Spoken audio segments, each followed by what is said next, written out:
ప్రభు అయిన యేసుక్రీస్తు నామములో ఈ వాక్యం వింటున్న మీ అందరికీ ప్రభు పేరిట వందనాలు.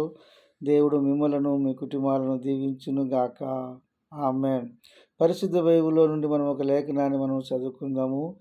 ఫిలిప్పీయులకు రాసిన పత్రికలో నుండి 4వ అధ్యాయం 6వ వచనాన్ని మనం జ్ఞాపకం చేసుకుందాం. ఇక్కడ దేవుడు మనతో మాట్లాడుతున్నాడు.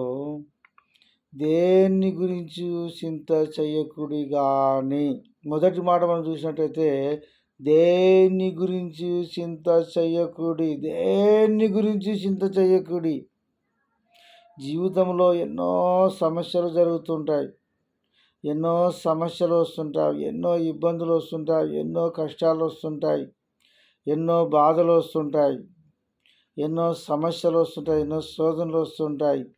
ఎన్ని వచ్చినా సరే నువ్వు మాత్రం చింత చెయ్యకుడి. దేన్ని గురించి చింత చెయ్యకుడి.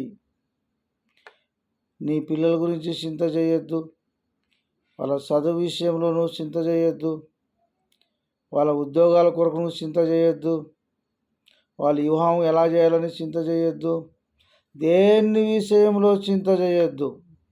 పిల్లలకి ఏం పెట్టాలా రేపు ఆడని అని కూడా చింత చేయొద్దు.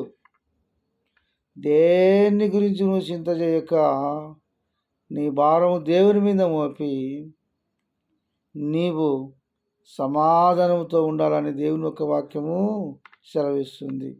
అక్కడే రెండో మాట మనం జ్ఞాపకం చేసుకున్నట్టయితే ప్రతి విషయములోనూ ఏం చేయాలి చెప్పండి? ప్రతి విషయములోనూ మీ విన్నపములను దేవునికి తెలియజేయండి. ప్రతి విషయములో దేవునికి ప్రార్థన చేయవలను.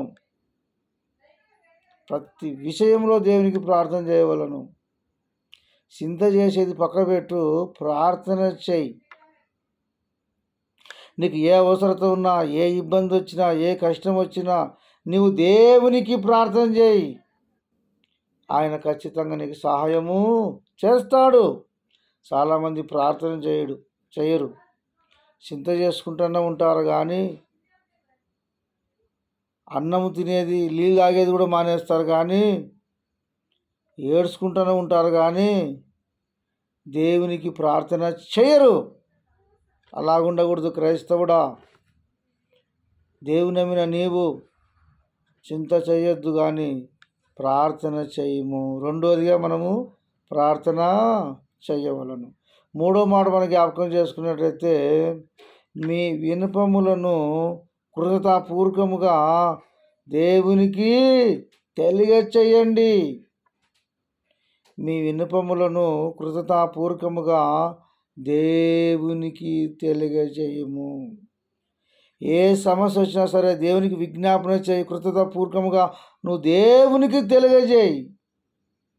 దేవునికి తెలియజేసినట్టయితే దేవుడు ఏం చేస్తాడంటే నీకు చింత లేకుండా తొలగిస్తాడు, నీ సమస్యలు తీరుస్తాడు, నీ బాధలు తీరుస్తాడు, నీకు సమాధానం ఇస్తాడు, సంతోషం ఇస్తాడు, ఆరోగ్యం ఇస్తాడు, నీకు ధైర్యము దేవుడు అనుగ్రహిస్తాడు. అందుకని మొదటి మాట మనం జ్ఞాపకం చేసుకున్నట్టయితే దేని విషయంలో చింత చెయ్యకుడు కానీ. రెండోది ప్రతి విషయములోనూ ప్రార్థన చేయవలను.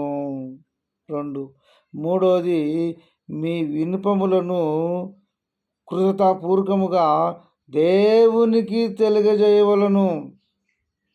ఈ 3 మాటల ప్రకారంగా వాక్యానుసారంగా నీవు కూడా ఉన్నట్టయితే, చేసినట్టయితే దేవుడు నీ చింత యావత్తును తొలగించి దేవుడు నీకు సహాయము చేస్తాడు. ఈ మాటలు దేవుడు దీవించి ఆస్వాదించును గాక.